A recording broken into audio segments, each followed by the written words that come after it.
On behalf of MGA, we wish to extend our warm welcome and thank all of you here today for being able to join us on this evening.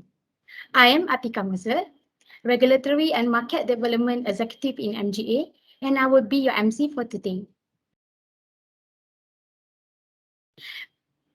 Many Malaysians have been working from home for the past 497 days since our country first implemented its lockdown way back in March 2020. Until today, work from home has been one of the topic of discussions that we frequently hear, be it adapting to the new working environment, coping up with the challenges and improving it is as our future working norm to stay. Many approaches and initiatives have been introduced by many organizations in adopting the working from home environment. At MGA itself, the Secretariat team, we have our virtual casualty party session where we normally spend an hour just to catching up with the others and making sure that all of us are doing okay before we rest for the weekends. For that, we believe this webinar comes at the right time to see where do we stand in this new norm. With today's conversation is designed to showcase the initiative taken by an employer in supporting its staff and also for us to discover the tips from a counselor on how to maintain our mental wellness whilst working from home. As today we receive a huge amount of registered participants from MGA members and that come from various organizations, and for that we truly appreciate your kind support. A quick go through on our agenda today. We will start with the opening remarks by Su-Ying, the Vice President of MGA, and then we continue the session with moderated conversation, which is led by Encik Sukiman, a leader of Learning and Development Working Committee with two distinguished panels, which are Dr. Mohamad Sabri, Mohamad Shaffi, and also Dr. Yeo Pei Li. Without further ado, I would like to welcome Seah Su-Ying, Vice President of MGA, to deliver her opening remarks. Hi, thank you, Atika. I hope you can hear me clearly. Yep. Okay, I can great. hear you. Great, thank you very much. Hi, good afternoon, everyone. Thank you very much. Welcome to all the MGA members. I'm Su-Ying, the Vice President of MGA, and my day job is that I work for Shell in a global role. I'm the Joint Venture Excellence Director. So it's a pleasure to be here to do the kickoff. And again, thank you all for joining this call, and especially a great thank you to our distinguished guests, Dr. Mohamad Sabri and Dr. Yeo, for joining us today. Yeah? So I think as Atika was sharing, it's actually been quite a long time that we have been working from home. It's been about 500 days since the Malaysian government, right, has enforced the MCO. And since then, we have been through MCO in various forms. But in short, I think for most businesses, many of the companies have started to embrace virtual environment where remote working, virtual meetings, working from home, they have all become a norm now. Yeah. And I think if I just look at the attendees today, I'm sure many of you are dialing from home because you're working from home. So am I. Yeah? I'm also, for your information, I'm dialing from my study room at home. And just upstairs, I've got my two sons just finished their virtual learning. So they probably might be screaming or making some noise soon. And then my husband is also attending calls, working from home. So it is now become a norm. Having said that, although it's a norm, I'm not sure if everybody has really gotten used to it. It comes with ups and downs. As such, today's call, which is themed around conversation on coping with working from home, is absolutely relevant. So before we go into the topic and before we have our panel session, perhaps I can just share some insights around what are the advantages and disadvantages of working from home. Working from home has its advantages, where it provides flexibility for both the employer as well as the employees. And I'm going to quote a research finding here by PricewaterhouseCoopers, which says that some 83% of employers surveyed said that the shift to remote work has been successful for their company, and that the business leaders are convinced about the productivity gains achieved through virtual working. And from the employee's perspective, there was a study done by Flex Jobs, which showed that employees agree that work flexibility gave positive impact on themselves, especially when it comes to improving their work-life balance. And maybe I can just share my personal experience as well. I have found that working from home has great advantages. Being a working mother, being a wife, it's definitely been really great to be able to spend more time with my family, to eat more home cooked food, yeah, compared to eating out. And also there's more time to do other things like exercising, which I didn't get a chance to do previously, when I had to spend at least 2 hours on the traffic driving to and fro work. So definitely it came with lots of advantages, and I like the flexibility that comes with it as well.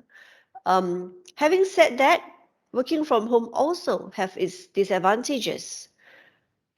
Again, citing a study by Deloitte, which lists out some of these drawbacks from their research. They include, amongst others, difficulty in handling technology and the related technical issues. And this is particularly so, I think, we have to deal with bandwidth issue. And for some of you who may have dialed in earlier, even, we had to make sure the committee was doing a great job making sure that the connectivity works. But sometimes IT problems occur, right? So it does give that disadvantage. And then distraction, I think that's quite clear to everyone. Distraction either from your family members or even from your pets, or it's not unusual, right? Sometimes you do a call and you got to say, hold on, give me a few minutes because the delivery person is at the door, right? So there will be distraction when we work from home. And this point is quite important, task overload. And this I've heard it quite often as well, where sometimes because we are working from home, it becomes very gray, the line between home and office. And the tendency for some of us is that we may overwork, because you kind of work from morning till night, because you have access to your laptop, which is still turned on all day and all night, right? So it may bring about disadvantages if we are not careful with it, where you may then be burdened with task overload, and you may, if not careful, schedule your meetings back to back throughout the day, and that does not give you the time to have a break as well, which in the physical environment, sometimes you don't do that, because even when you have meeting, the fact that you walk to the meeting rooms in itself allow you break time or comfort break, etc. But in the virtual space, sometimes we may forget, so there's a risk of that, and that can lead to disadvantages. Also, I think I've mentioned the work-life imbalance piece, which contradicts with the earlier work-life balance comments, right? Where some of us may just probably couldn't differentiate. It became so gray when is work time and when is family time. And as such, it can also be quite distressing sometimes. Yeah. And then the last point picked up by Deloitte study was this whole feeling of being remote, isolated, and disconnected from your team. That can also be a stress point, because unlike in the physical environment, you have meetings, you brainstorm, you catch up with your colleagues, you have lunch meetings together, you feel you belong to the group, you belong to a team or the family, the work family. Whereas if you're always working from home, some of us may feel the disconnect basically with the team. So that's something to watch out for as well. So all in all, I think it comes with pros, lots and pros, and lots of cons as well. And I think the focus of today's session is really about how can we cope with it, right? And because working from home can be stressful and can be mentally stressful, and hence we have this program organized by MGA, and we are really glad to be joined by Dr. Sabri from PETRONAS, who will share how employers can help employees to adapt better with work from home. And we also have Dr. Yeo, a registered counsellor, who will offer advice on how we as individuals can cope with the challenges. Yeah. So thank you very much to both Dr. Sabri and Dr. Yeo for joining us. And I also would like to thank the MGA's Learning and Development Working Committee, as well as the MGA Secretariat, for pulling together this very important program, very timely as well. And thanks to all members who are able to spare your time to join us, and thank you in advance for your active contribution later on when we have the chance to do some Q&As.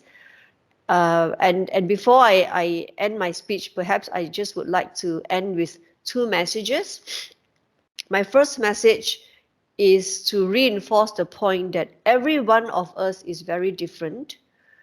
We are all facing, we have different situation, and we face different challenges. Our environment is different.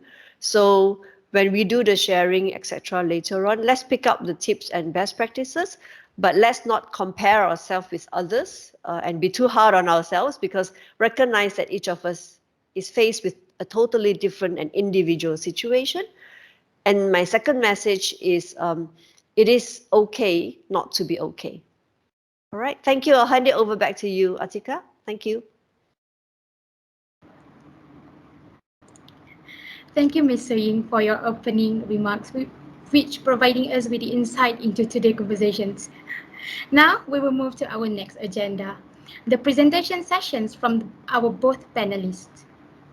Let me give you a brief introduction about our first panelist. Dr. Mohamad Sabri is a principal occupational health for PETRONAS Group of Health, Safety, Security and Environment. He graduated from the National University of Malaysia Medical Faculty in 1988. Starting from 1989, he now has 32 years of experience in the healthcare and safety sector. He has a great career journey, having worked with several big corporations in Malaysia, such as Exxon, Shell and also PETRONAS. He joined PETRONAS in March 2018, which focusing on wellness and mental well-being under Mesti Fit for Health program. Other various programs that has been developed by PETRONAS in supporting mental health is digital health, lifestyle coaching, minor care, and so on. As for the participants, you may leave any questions that you have from this presentation on the chat box. We will try to address the questions during our next moderated panel sessions. The floor is now yours, Dr. Mohamad Sabri.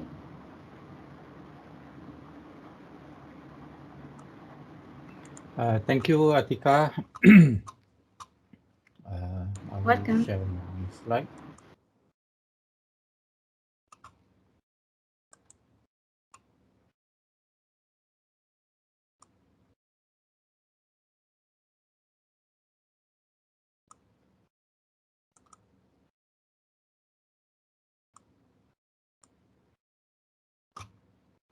Okay. Can you see my slide? Yep, Yes, I you can see your see it. slide. Yep. All right. So, okay. So, Bismillahirrahmanirrahim. So, what I'm going to share with you all is on the what we have done in PETRONAS in addressing the current situation where everyone is working from home. So there are several things that we have introduced apart from what we have or what is already exists in PETRONAS. So just to explain the overview of what how we manage employee wellness in PETRONAS and also mental well-being. So when we look at specific on mental health, usually we will refer to the mental health spectrum. As far as possible, we want to ensure that everyone will be at the mental well-being state where they are able to perform better, contribute to the society, and this is where they are at the best performance. However, during the day-to-day activities, staff might experience difficulties in managing their work-life balance, and this is the time where people will experience distress. And if this issue is not being addressed, then some of them might go into this space of poor mental health or unmanaged stress. And if we allow further without any intervention, some people might experience mental disorder or illness. Dr. Yu will explain detail on this. I can see in her slide. So she will explain detail on what is mental health spectrum later. Okay, I explained a bit on the high level of this mental health spectrum just to explain that to relate with the bow tie. Okay, so if everyone has exposure to the bow tie, actually is well and good. But for those who has not seen this before, you just imagine the bow tie. On the left side is where we have all the potential threats that can impact a person's mental well-being. Which are all those stressors, work-related stressors, occupational stressors, mental stressors, social stressors, financial, spiritual, and also physical. And if there is no intervention in place to manage these stressors, people will move from mental well-being. They will experience very stressful situation, and this is called a distress situation. And this distress situation, if someone has experienced poor mental health, for example, then if we don't intervene early, then it can impact there will be a consequence out of that. Okay, if someone experience a stressful situation, they are not able to manage their situation well, then it will impact their work.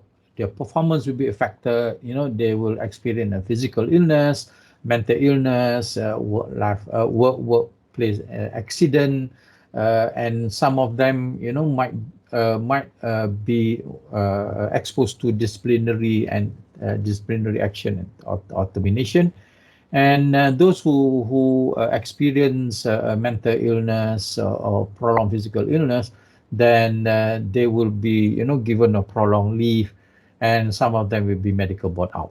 So what we have in PETRONAS currently is to look at how we want to prevent this distress from happening, or how we want to reduce the number of people having distress. So proactively, we design the program to make sure that we want to maintain every employee at the mental well-being state. However, if they reach to the work and life imbalance or poor mental health, they are able to recover back or bounce back stronger towards the mental well-being. So that is why one of the program that we have there, if you can, if I can show using my pointer, right? Okay, so we have started the employee assistance program since 2017. However, the employee assistance program that we have previously is a bit conventional, and the support given by the psychologists only limits to from 9 a.m. to 9 p.m. However, since this year, we have transformed the EAP 2.0, the EAP 2.0, which is Digital Employee Assistance Program, where we cover mostly on the coaching aspect to make sure that employee are able to reach out to the counselor, to the psychologist, to be able to being coached by them to address whatever stressor that they have in their life. So they will have a personal health coach that they can reach out, be it, a psychologist, a dietitian, a fitness coach, a financial advisor, doctors, medical doctors, pharmacies, and even up to the work and career coach. So they can reach out to the coaches wherever they want to have this coaching session. And on top of that, those who are still unable to manage their stressor, so the counseling part will play the role. So this is the conventional EAP where staff can reach out through phone, through video calls, and with the digital employee assistance program using the digital apps, then our staff, our employee are able to chat with their psychologists, with their counselors, to make sure that there is a continued communication between both of them, and if they require a therapy session, that they can have a remote therapy. So this is one of the new things that we introduced when we understand that our employee require holistic support to make sure that whatever they experience day-to-day life at home, we understand that every employee who are working from home now, they face different kind of stressors. Different people exposed differently. All right. So that is why employee assistance program is very, very important, and we make it digital and through apps so that easy for them to reach out. And even it's open to the family, so that family are able to reach out also to the psychologist. Okay. Another important thing that we did in PETRONAS, where from starting from the top leadership, from the president, the executive leadership, we create a program where leaders have to reach out to every employee.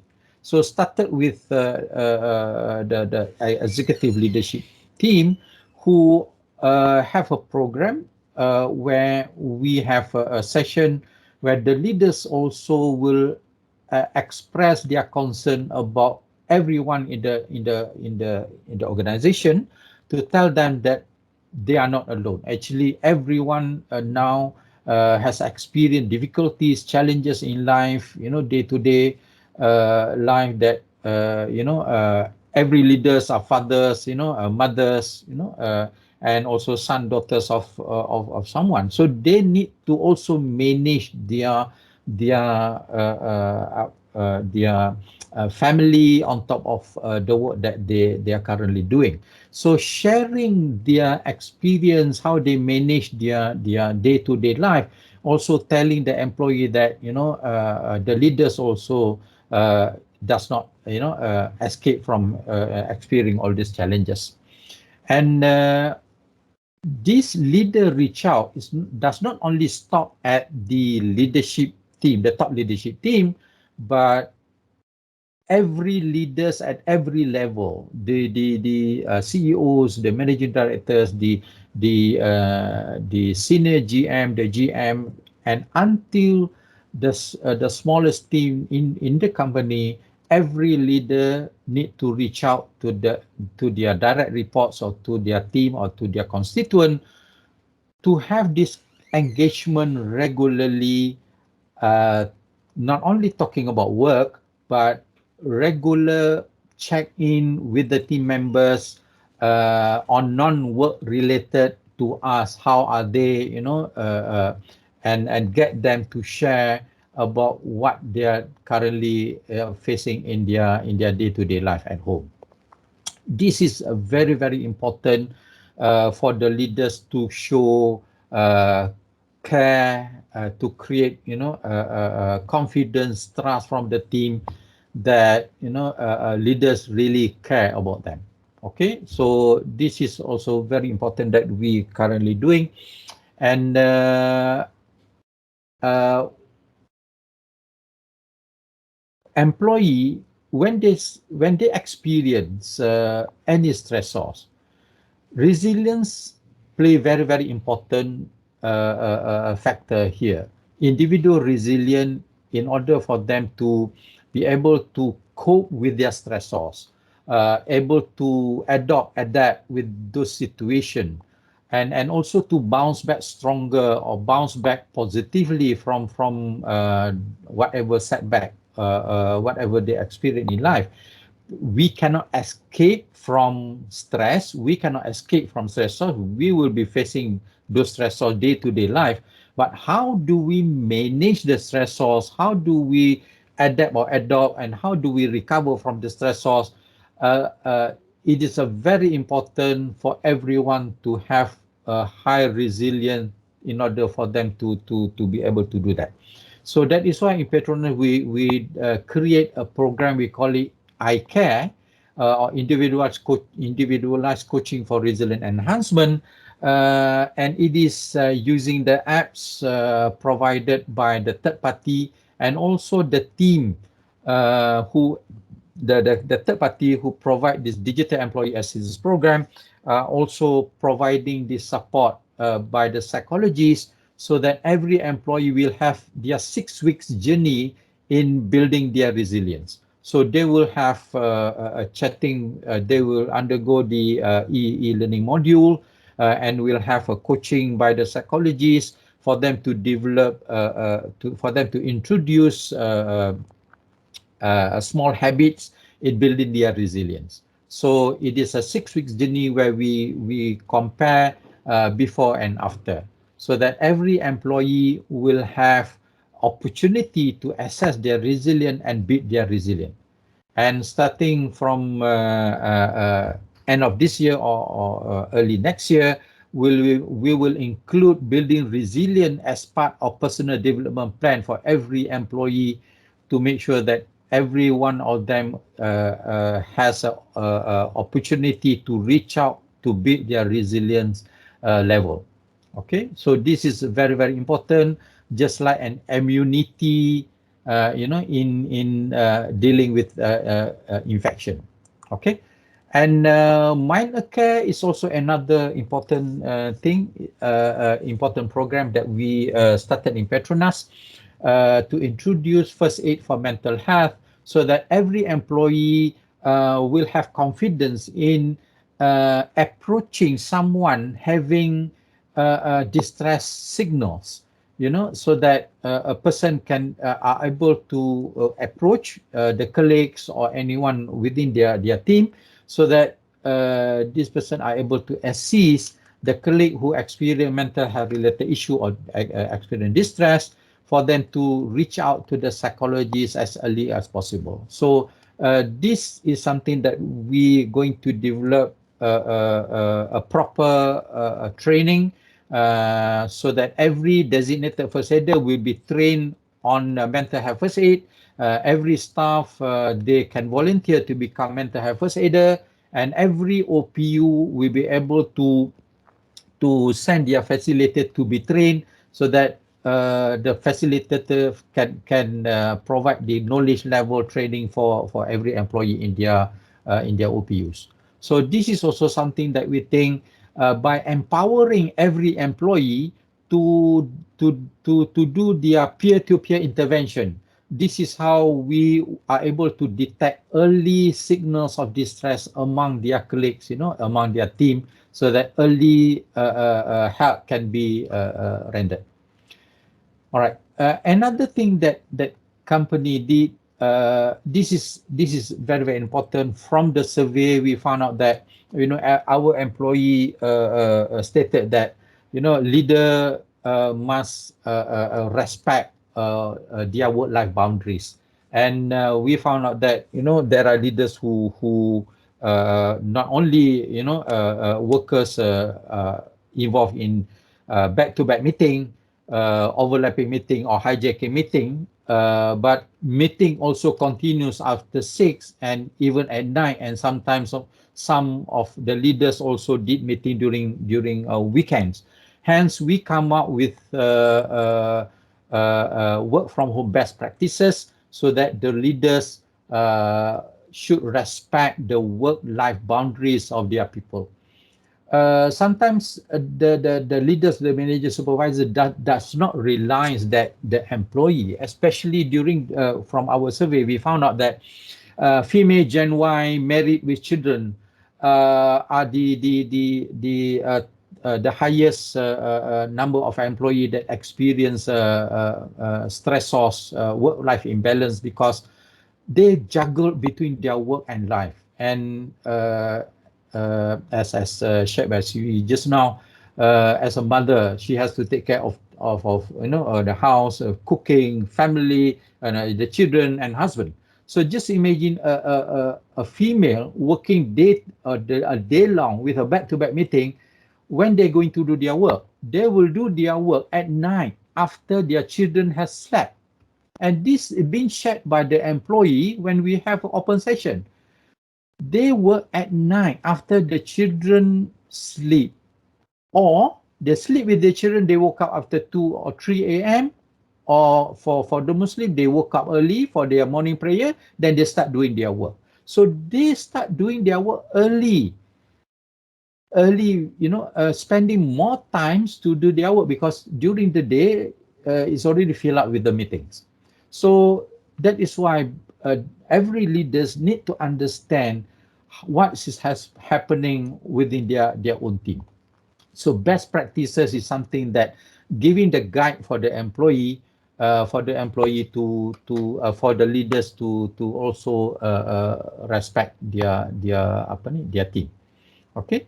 So financial support also given by the company to assist them in setting up their workstation, and also monthly internet subscription, and also compressed work week where we provide a flexi work hours.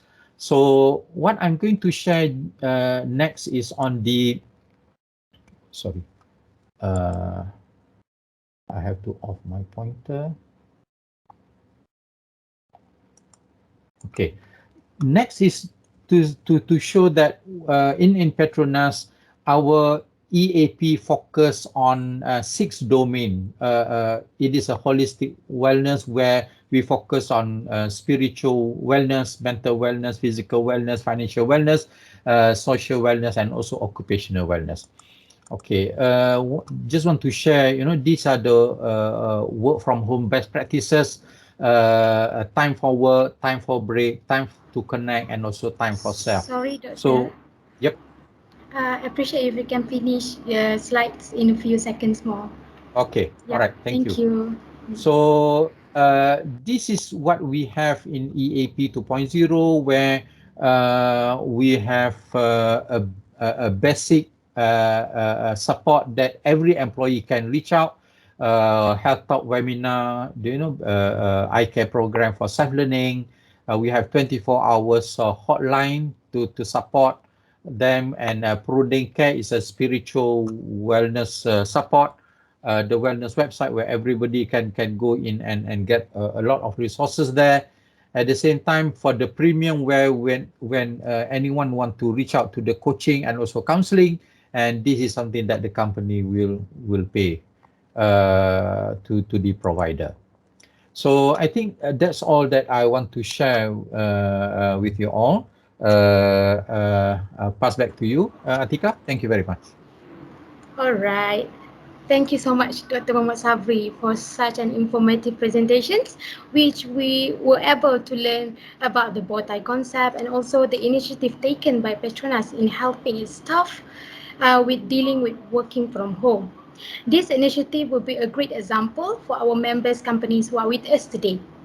So now we will proceed to the next sessions. Our second panelist of the day is a licensed counsellor with the Malaysian Board of Counsellors since 2003. Her name is Dr. Yeo Pei Li. She specializes in couple and family counselling, trauma work, career guidance, and also counselling. She has been very active in various tertiary educational institutions since 2004 in the capacity of a student counsellor, senior lecturer, and also a trainer. She has been volunteering in the Talian Kasih Hotline since the starting of the pandemic lockdown. Now, I will welcome you, Dr. Yeo Pei Li. Thank you so much for the kind introduction and also Dr. Sabri's very comprehensive presentation. It feels like, yeah, it should be a model that all companies should follow. But regardless how beautiful the program is, if there's no one that used it, it is as good as an elephant, yeah, in the office. So today my role here is to really look at the individual, how employees can mentally deal with work from home. Yeah, even though you can be the healthiest of healthiest, with the prolonged lockdown, yeah, we will all lose our mind. It depends on different intensity. Yeah. And this is a short, a quick statistic about how, just the health ministry received 120,000 distress call in the last 6 months. So if you do the maths, we are talking about 680 distress call per day, and this is not even including of what the private sectors are doing, the NGOs are doing. And the common reason is about the loss of job, loss of income, which add on to that would be family problem, marital problem. Yeah. So it is a big thing. Even pilot, yeah, you don't talk about those without job. Even pilot, yeah, also has come to the front page of ending their own life. Yeah. So with that, yeah, I just want to just show you this and see what you think about it. Yeah. When we break a bone, yeah, we have that cast on. We just want everyone to just sign on it as if it can be a memory. And when we get a bad cut, it was so painful. Can you see my stitches? Yeah. And when we have a flu, we will viral it, we will tweet it, we will put it on Facebook, yeah, as if we want the whole world to know. But if we have got mental health issue, we will still put on a front, we will still put on a smile. Yeah, so that's why I say, the company can have the best program, but if the staff is not using it, then what's the point? And also from my experience, when we run marriage enrichment program, it is those with a healthy marriage that comes for our program, not those in marital distress. Yeah. So it's all about stigma. So today I would like to just help us understand the difference between mental health, mental illness, and mental illness, ill health and illness. All right. Many of us, we think mental health is the same as mental illness. It's different. Yeah. And just like our physical health, we also need to take care of our mental health. Right? So WHO says this: mental health is a state of well-being in which the individual realizes his own abilities and can cope with the normal stresses of life. Of course, now with the pandemic, with the prolonged working from home, we don't know whether our stress are normal now, right? So it has to be a new normal level of stress, and we can still work productively and fruitfully. And whatever it is, I really trust that all of us, the attending here, you have still got a job. Yeah, and there is really no reason why we should not contribute to the community with the little that we have, because that is also a sign of mental health. And I really like to see this where the rakyat coming out to help rakyat. Yeah, because we are in a very distressed moment, and we really need to pull our weight together.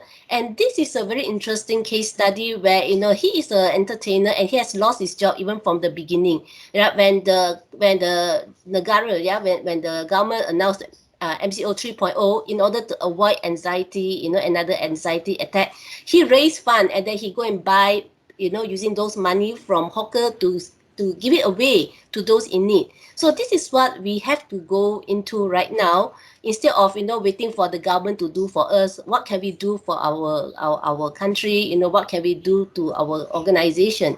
I want to therefore help us understand, because when we know what is mental health, then we know how to detect mental ill health or mental illness. Yeah. So all of us, we want really to be at the green zone where we are positive, calm, performing, we can sleep well, Yeah, right now with the pandemic, I don't know how cheerful we can be, yeah, unless we're in denial. Yeah, but it has to be appropriate joyfulness, happiness. Yeah, the fact that we are still alive, we should be grateful. Yeah, and those that is at the brown and the yellow zone is where we want to detect early, as Dr. Sabri was also saying. Yeah, if we can detect early, we can really prevent a lot of crisis from happening. And this is the part where people will eventually get into mental illness, yeah, and they will experience like premature death. Right, so if you look at the symptoms, yeah, if you have worried, nervous, irritable, this is all quite normal, but we still can take care and take some preventive care in order for it to escalate, yeah, into this very, very crisis moment, right? So if you look at the stress level, yeah, a little bit of stress is good, yeah, but too much stress, it also causes the performance to go down, yeah, it's like this bell curve. So if you think that you are too bored at home, not much work to do, that's understandable, that's still stressful. But level 3 stress is the best, the U stress, where we can still perform and we can push ourselves to meet deadline, to push ourselves to have our creative juice, yeah, out to work. But for a prolonged stress, if we do not get ourselves to relax, that's where it begins to wear us down, and eventually the ill health symptom comes out, yeah, the burnout symptom comes out. And this is where at level 4, level 5, if you know you are at this stage, it is good that you come forward and you reach out to us, yeah. The things are in place, yeah, the organization, like, we have got EAP program, or counselors are out there, reach out to us. Common mental illness, these are what we don't want, and this is not mental health, right? Mental health is really a healthy mindset. This is mental illness, which is a condition already. Everyone to really avoid this. Yeah. So if you look at the wellness continuum, the one on the right is designed for well-being, and the left is for treatment. Yeah. And here, if you are at the right, you are still at the right zone, you want to really take care of yourself and have social support, because we are all social beings. And then this talk is really to help us to be aware, not just for ourselves, for our family, for our fellow workers, so that we can actually prevent, or refer them to professional care if there's a need to prevent, yeah, premature death. And this is again a very sad statistic.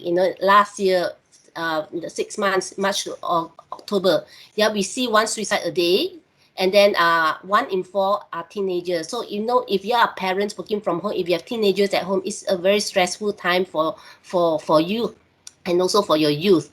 And here, the first 3 months, 4 suicide cases a day, right? So that's really bad. So with that, I would like to really, end with this, to help us to overcome or to prevent. Yeah, we really need stamina. Okay, so if you take away nothing, remember stamina. Yeah, self-care is number 1. Imagine we are like a rubber band. Where we have stress, we are stretching ourselves, but you need to know when to release. Sometimes we overstretch ourselves, that when the rubber band breaks, that's where you get into mental illness, where you have to be on treatment. Yeah, for it sometimes could be for good. Time out, learn to set boundaries.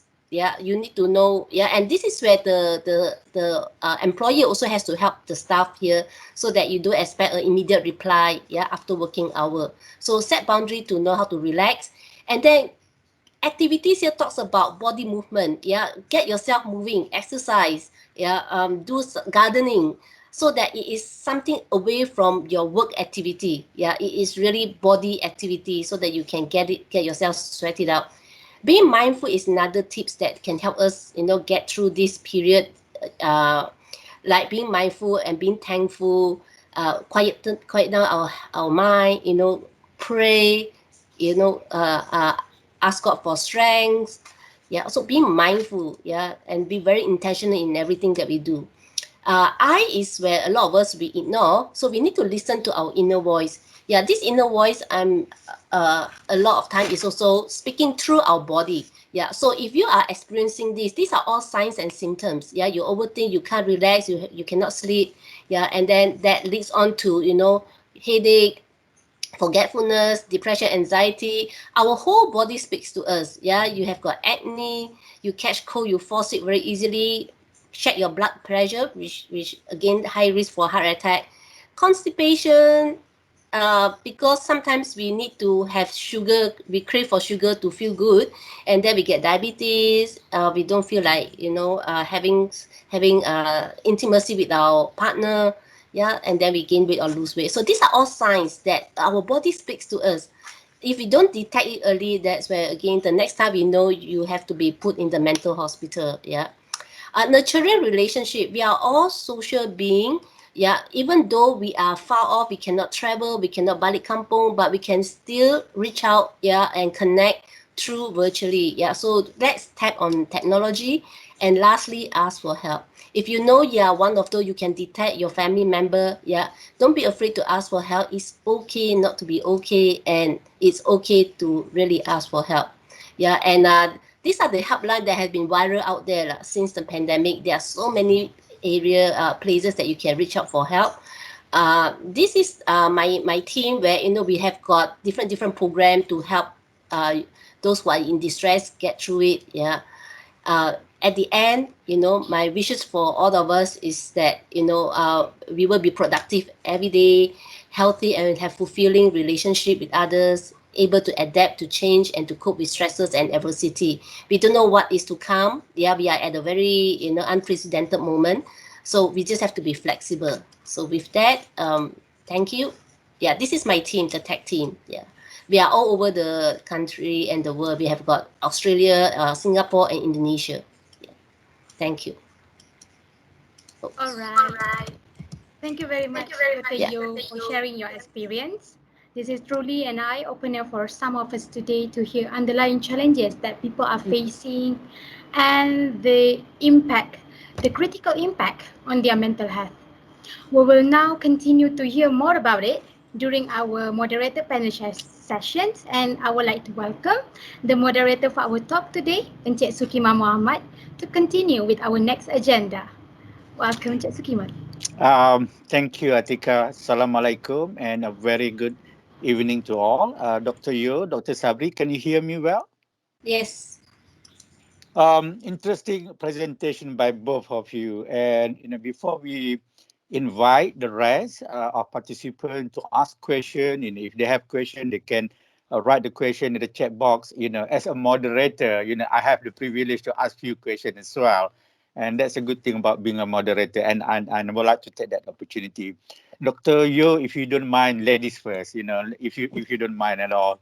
I pick up few things from your presentation. Stigma, mental health ni orang gila. So, it's kind of stigma. And I don't know whether that stigma still stick in our society. The second item that you mentioned, a little bit of stress or is okay. In fact, you should be comfortable with stress. And the last thing is stamina. I'm a exercise guy. I like to exercise, and I truly agree with you. You really need to know stamina. You know, um, this psychology, mental health sounds so complex. It's not like measuring fever. I know that I have a fever if my body is 37.6 and above, for example.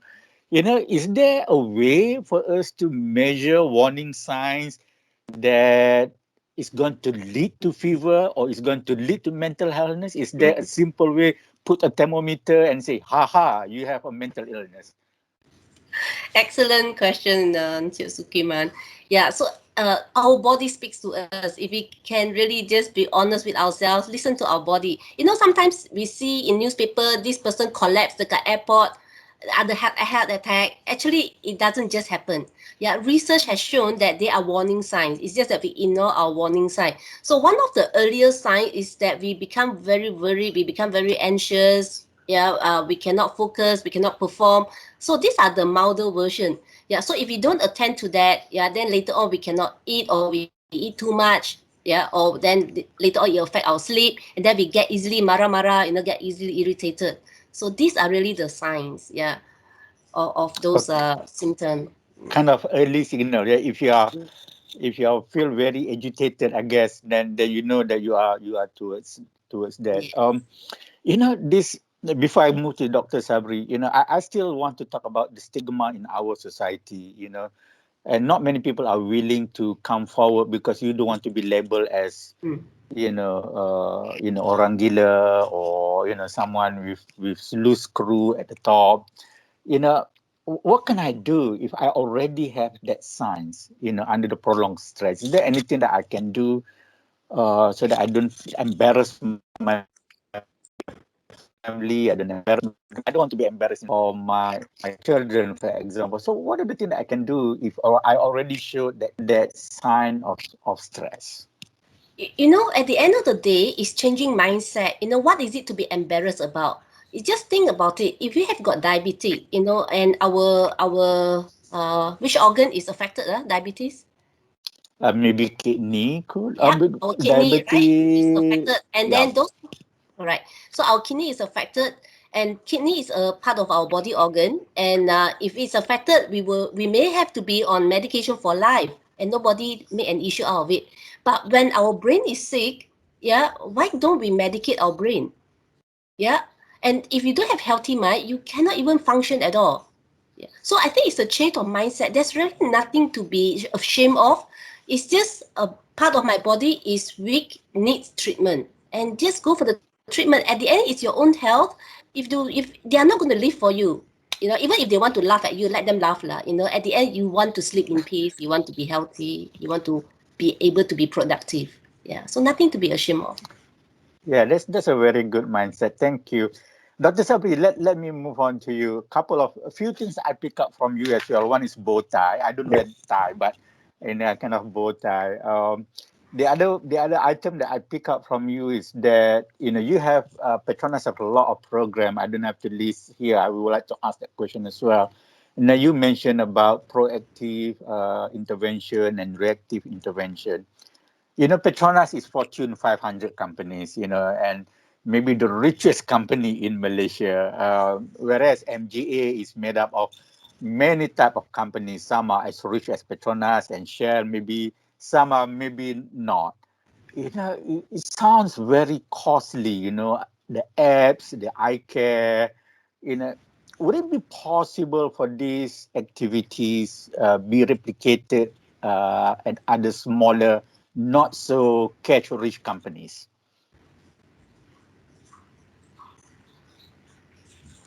Okay, it depends on the company, because there are interventions that require cost. There are also interventions that does not require cost. But both actually play very important role. For example, when we look at a mental health issue in the workplace, the main contributor to this is actually the leaders and the people. The employers and the employees, the leaders and their team members. In actual fact, the connectedness between the leaders and the people, the trust, the confidence among the people toward the leaders, and how the leaders portray that they are care about the people. This is a very, very important or crucial thing that can actually improve the resilience of the people, and also the trust, the confidence among the people to the leaders. Actually, this will make the employee not actually what we call it, not suffering alone. Everyone in the organization actually experience this issue. So employee will not be alone. Okay, so everyone in the organization been affected. So this is number one. Number two is creating a safe space for people to reach out, to speak up. This is also something very, very important, and that is part of our personal culture belief. Create a safe space where people can reach out and speak up to tell their direct superior, direct managers about what issue that they have. What has been mentioned by Dr. Yeo, when someone have cuts, everyone will try to assist this person. A supervisor say, you go back and take a rest. You come back to work after you are ready. If someone having fever, and this person want to still do the work, the boss will say, stop. You go back. You take a rest. You come back after you recover. And even the employee, the colleague, the team will provide the support, whatever support that a person require. This is the culture that we already have in the community. Kita jaga kita. But the issue here, when you don't open your mouth, tell your colleague that I'm having issues. I'm suffer actually at home, and no one know about that because of this stigma. Okay, so the level of stigma in our community is very, very high, especially sub-stigma. So fighting the stigma doesn't need any money at any cost. But reaching out to tell the colleague, reaching out to tell the supervisor so that everyone are able to help you to understand your situation, this is very, very important thing that anyone can do. It doesn't require any cost. Thank you. I'm kind of interesting in the sense that, you must be willing to speak. I guess it takes to kind of shared responsibility. The employee need to raise the hand, and the employer also need to show some empathy. Yeah. Before I move on, is there any question from the floor? I've not seen any question in the chat box, or anyone would like to put up the hand to ask either Dr. Yeo or Dr. Sabri. Can I open up the floor? Sukiman, there's some. Can you see the chat, because there's some question from the chat? Would you like me to read the question, Rosman? Yeah, I can't see, man. Why don't you help me? Okay, I'll read the first question that comes up. Yeah. Okay, basically a question from Nadia Azman says, what do you think with the stereotype that people with depression ini orang yang tak kuat iman or faith, also do they need to be close to God? Dr. Yeo, the question is at very personal level. I think Dr. Yeo mentioned it just now, right? Yeah. Can I elaborate that further, Dr. Yeo? Yes. I think our faith has got nothing to do with whether we are sick or not. Yeah. So are you saying if you are physically sick, also you don't have enough faith in God? Right? It's just a different form of sickness. This is mental. Our mental or our brain is sick. Yeah. So I think this is a perception we need to really tell the people in the faith, in the religious setup, because I think a lot of time we link it to shaitan, we link it to spiritual. Yeah, there's an evil spirit in you. But if there's evil spirit in me, I think it's a good news, because then I will just cast it out, in Jesus' name, or in the name of Allah. Yeah, we just can cast out Satan. But then after you cast them out, it is still, bothering you. So it has to be physiology or ataupun biology. Yeah, so I would say, nothing to do with our faith. In fact, many a time those who are having faith, they cling on to God for survival. Yeah. Yep. Okay. Man, any other question, man? Rosman?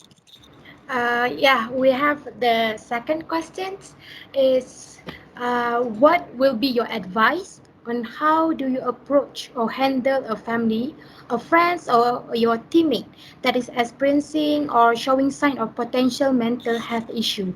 What kind of support can you provide?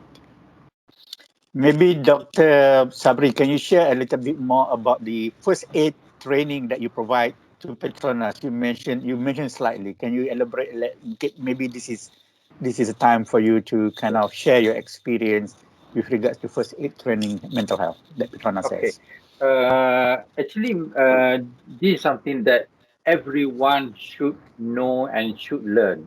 In actual fact, in Malaysia, we have Malaysian Mental Health Association is also providing this mental first aid training for the community. But within PETRONAS, we organize our own. We have our own setup to train our employee using our own handbook. Why this is very important? Okay, a mental first aid, or it is just same like a physical first aid. this is a first responder support where anyone encounter someone having a cut. You know, you can just go to the first aid box and get the plaster and, use that plaster, or someone bleed, you take a gauze and then you wrap to stop the bleeding. So mental first aid is still is the same. When someone recognize their colleague or their friends having distress signal, just like what mentioned by Dr. Yeo, someone marah-marah ataupun very irritable, someone not able to, focus and uh, frustrated, sad, the behavior change or the attitude change, and usually the close friend will realize that there is something wrong with this person. I need to do something. And first aid for mental health is something that a person require to know how to approach, and it is a simple things to do. Just learn how to approach the person, ask, are you okay, how are you doing, if you want to share with me, you can just share anything. If this person say, are you I'm okay, ask another time, second time, just to show you are concerned. I have seen you look different lately, so anything you want to share. So just give a time and listen. Don't judge. Listen and put your attention to this person just to listen. Put your phone away, and actually the approach is simple. We use care, CARE. Care is check for the signal. A, apply non-judgmental conversation. R, reassure support is there. So when the person start to talk and tell you the story, don't judge, just hear. And at the end of the session, just tell this person you need to reach out for the psychologist. So even though like Petronas, we engage a third party to provide the EAP support. However, in Malaysia, we have a lot of non-profit organization, even a community of psychologists who provide free support to the community. And this support we consider as EAP like support that anyone can reach out. Is it right, Dr. Yeo? They Yes. provide free support. And E, ensure help received. It means that if someone, they are denial state, or someone having difficulty, they have problem, they are not able to think the way out. So sometimes they indulge with their own thinking tracks. So the person, the friends is actually there to help. So get the friend's consent for me to call. Can I call EAP on behalf of you so that you are able to get help? And if the person refuse, say, I will call later, I will call at night. Tomorrow you check back with your friend. Have you called the EAP? If you're not, I can call for you for you to get help. If this person said you do whatever you want to do, usually people with problem like that, you buatlah apa saja you nak buat, and give a call to EAP, give the phone to this person, let the counselor or the psychologist talk to this person. Once they start talking, then they will create this confidence. So this is just a simple way on how to help people having distress, whether it is family, friends, or whoever that you meet. Even a cross by, someone who a story about a person met someone at the bridge. This person want to commit suicide, and he helped this person and start talking with this person and provide the support. And even 20 years later, this person who want to commit suicide still acknowledge this friend's help, because this friend actually helped him to save him from suicide. So whoever that we can save, we can help, this is our contribution to the community. Thanks. Okay, can I just add on? Actually, you're mute. Yeah, can I just add on? If you're not at Petronas, there are many helpline, macam talian kasih 15999. You can just reach out yeah, to the NGO out there, which is free. Thank you. So, Dr. Sabri, care, yeah, CARE, something that all of us need to learn. I saw someone put up their hand. Roseanne? Hello? Is Roseanne? We are Roseanne trying to Sharif? unmute. I'm sorry, we are trying to unmute. Okay, yeah, he's now unmute. Okay, Roseanne, you can ask a question. You are unmute now. Okay, thank you, Sukiman. Dr. Sabri and Dr. Yeo, first of all, good afternoon. Thank you for an excellent presentations. The question I have has to do with companies which probably like our contractor or vendor companies which are smaller and they may not always be able to afford EHAP services directly, right?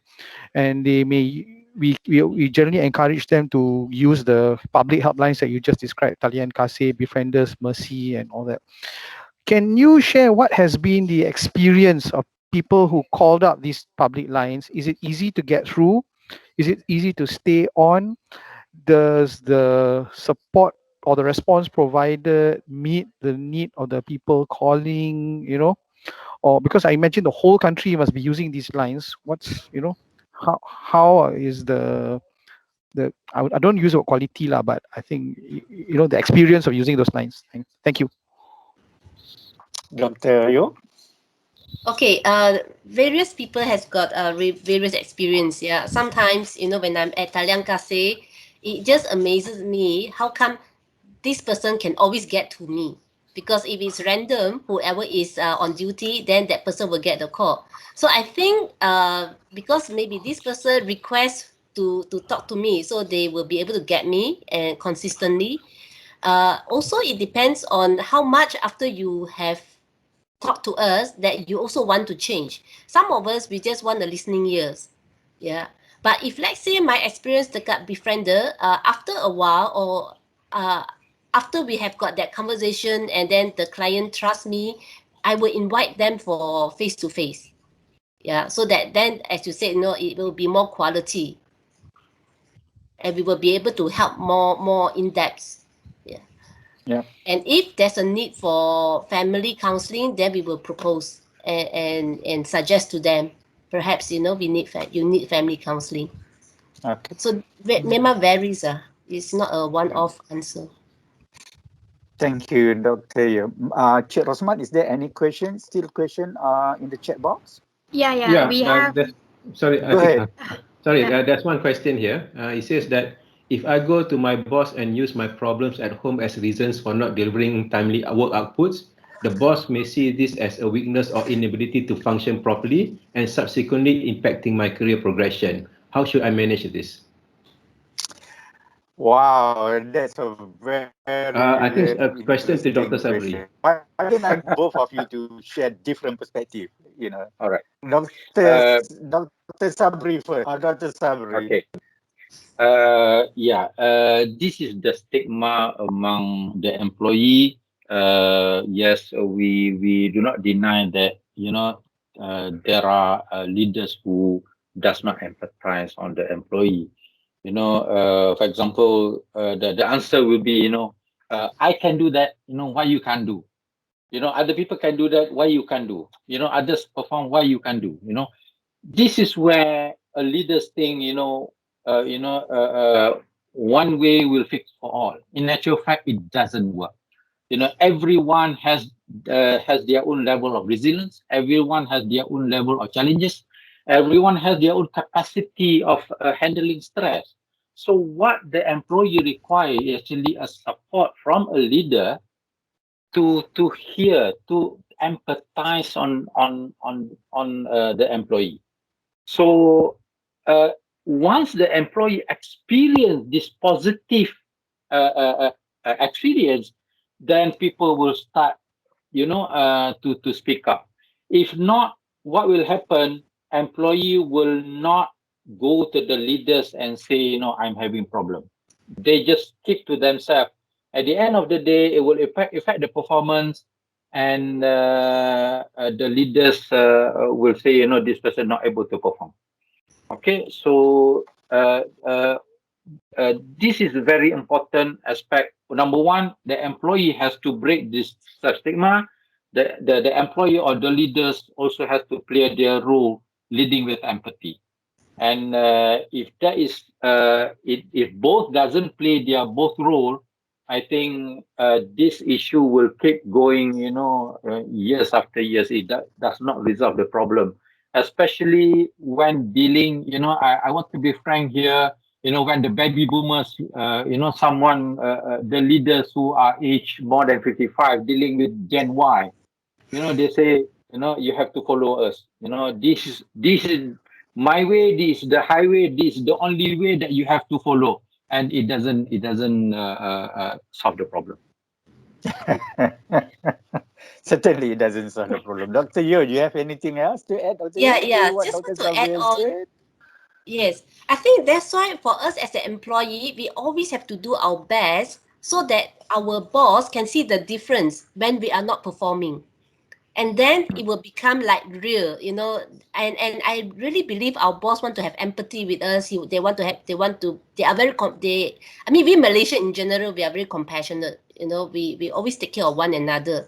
Yeah, so if let's say you have a bad track record, of course then people would think that you are malas or things like that. Yeah. But having said that, there is also situation where our bosses also don't understand what is mental illness or mental ill health. And that's where, because tak ada orang nampak, nobody can see, nobody see the sign because it's all internal, then they will just label us as malas, tak berdisiplin, and then we get all the warning letters. Yeah, so I think we also have to educate, the bosses in all organizations. Even one Yep. employee Thank came you, to Dr. me Yeo. and said, his boss said, "Hey, you nampak sihat, dia tak ada sakit pun." So true. It's inside, doctor. It's inside. Yes, Dr. Yeo, if you don't mind, can I ask question as well? One of the ways for us to overcome stress is to exercise. But because of EMCO, you cannot exercise. You only exercise within your kejiranan and neighborhood. What are some way, in your perspective, in your experience, that we can do to manage stresses due to this lockdown? Can you explain a little bit more your stamina concept? If at all EMCO been introduced again and we are confined within our little house. I mean, not everybody has bungalows. Some people stay in small apartment. And some people stay in terrace house. What are the ways for us to manage stresses in general? Yeah, so I think the concept is to sweat it out, right? To berpeluh, but to sweat it out. So sometimes doing housework will help. Yeah, you do spring cleaning will help. But I think if we want to be very intentional, if we really want to exercise, we can still do a Zoom exercise together. We Zoom in together at the same time. Then we have one instructor, and then you have your own mat, your own space, and we all summer exercise. And that is what is going on right now. You want to buat line dancing, we all summer macam biasa saja, instead of in the garden, now we are doing it dekat rumah. So if we want to really do it, there are many ways that we can do it. Some other we want to do it or not, that is the question. Thank you. I mean, you give good hints to the husband to start doing house chores. And any other question, man, from the chat box, or anyone would like to put up the hand and ask question? Yeah, Go ahead, Sukiman, Atika. we received one question from Hazan Alif. The question is asked for both panelists. What is your best advice for newly hired employee on coping up with work from home, especially on their anxiety to cope up during the probation period? I think let Dr. Yeo answer this. Can you hear, Doctor? Both Dr. Sabri, Dr. Yeo, can you hear the question just now?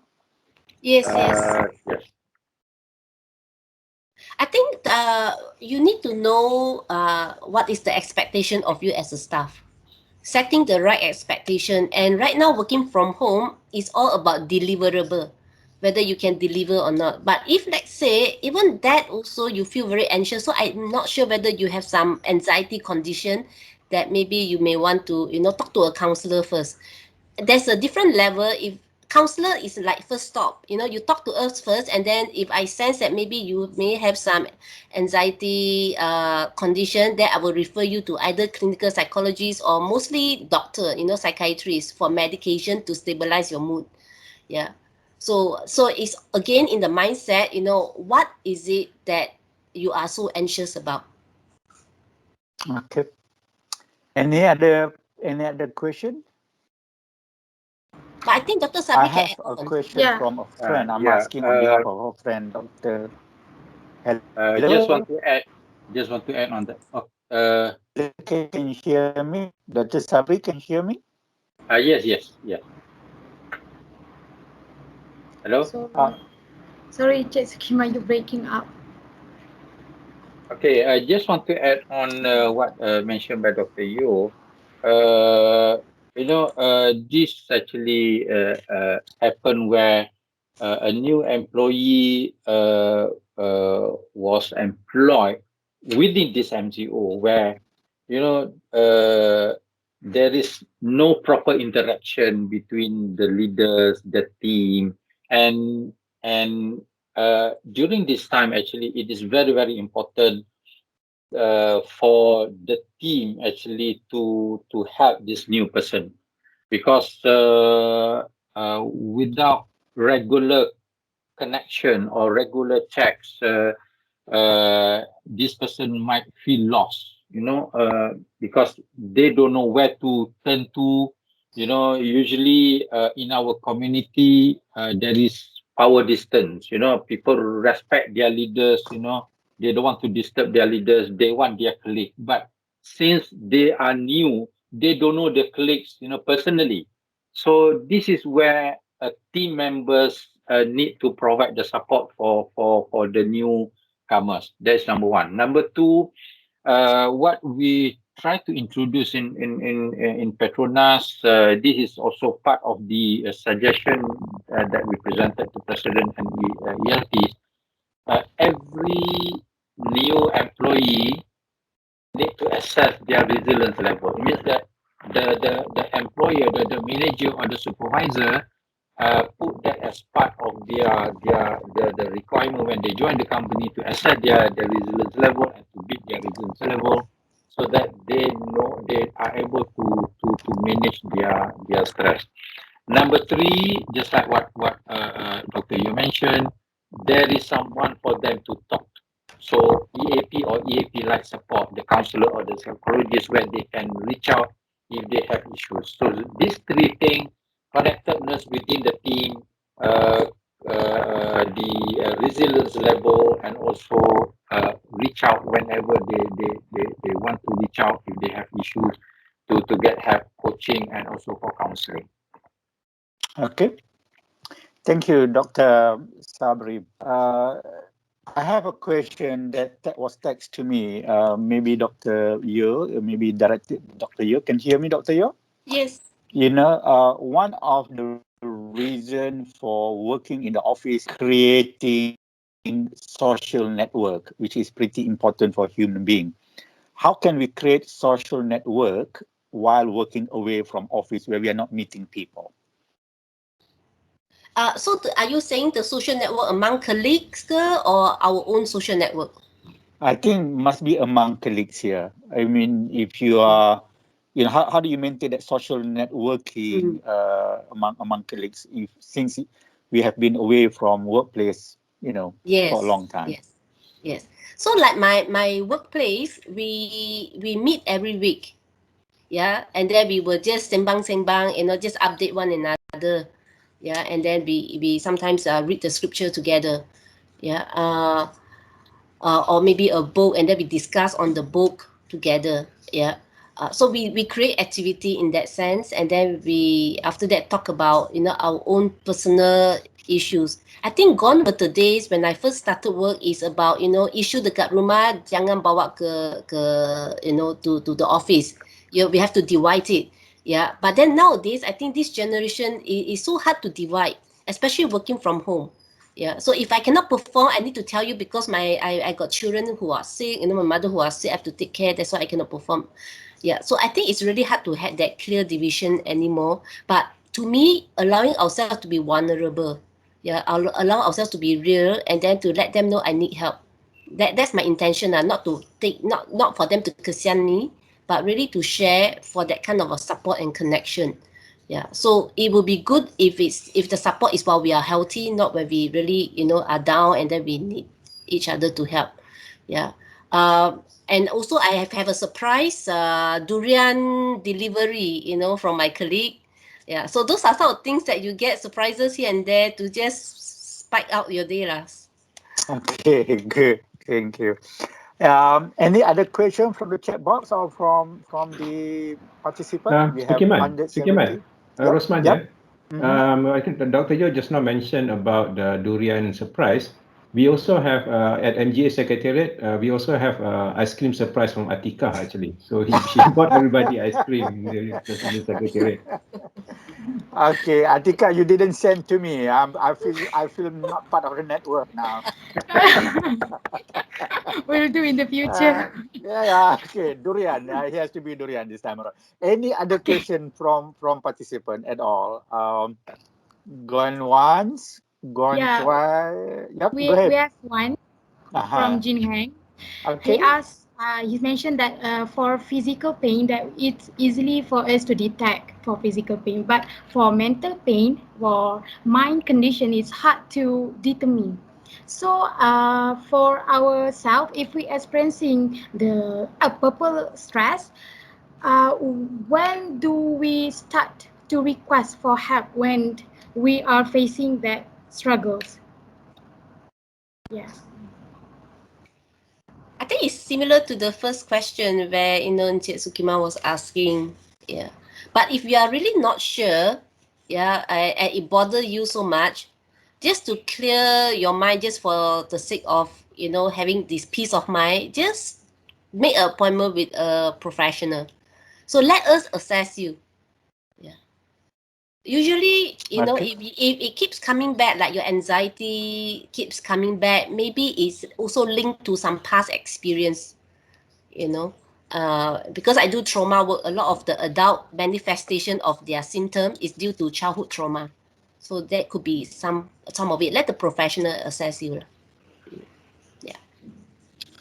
Thank you. Thank you. I've certainly learned a lot. I'm sure all the participants learned a lot today from both Dr. Yeo and Dr. Sabri.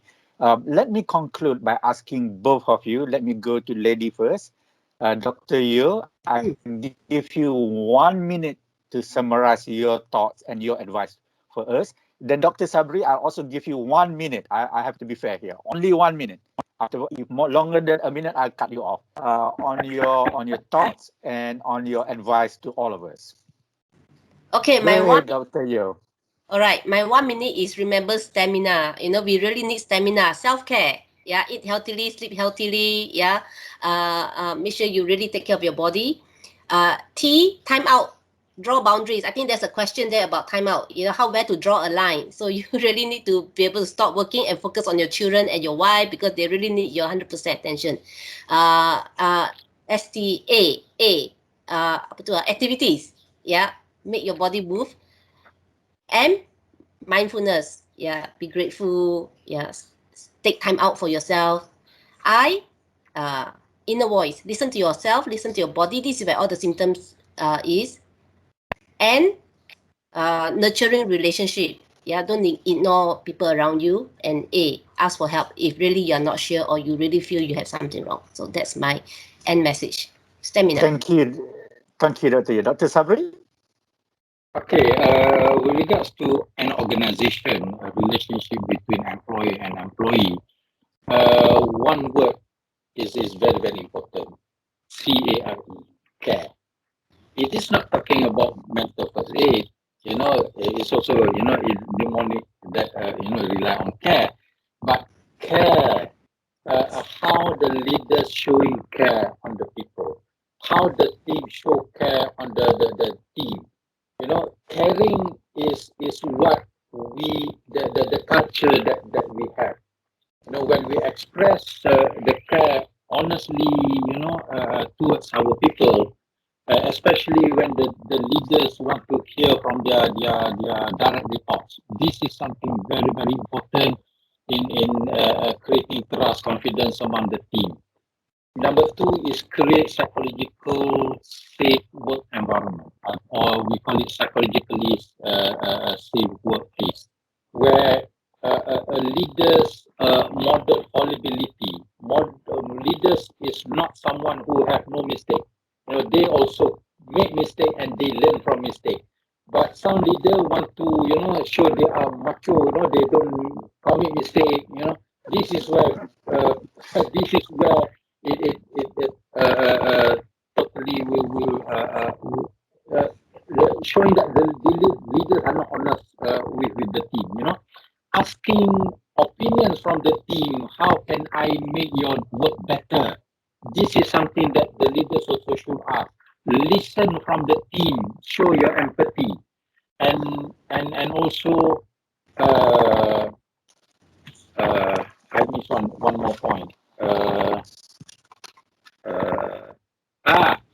don't shoot the messenger. Okay, embrace the messenger. So Okay. anyone Thank who come to the leader tell something negative, don't shoot him. If someone learn that this leader shoot the messenger, then nobody will stop. Nobody will speak up. Thank you. Thank you, Dr. Sabri. Thank you again for both of you. As token of appreciation to both Dr. Yeo and Dr. Sabri, on behalf of Malaysia Gas Association, I would like to present e-certificate, our appreciation. Dr. Sabri, I hand over your certificate. Thank you for sharing your experience with Petronas. This Dr. Sabri, thank you again. Thank you very much. And the next one is Dr. Yeo. Very, very insightful, and we thank you for all your hard work with Talian Kasih. It's very, very important, especially during the pandemic. And all the best to you, Dr. Yeo, and your team. Helping us to go through this difficult time.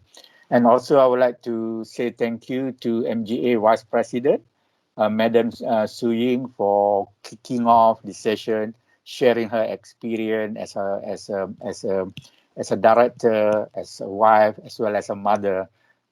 All the challenges at home at this point in time. This conclude our discussion today, our conversation. The last order of the business is essentially the survey.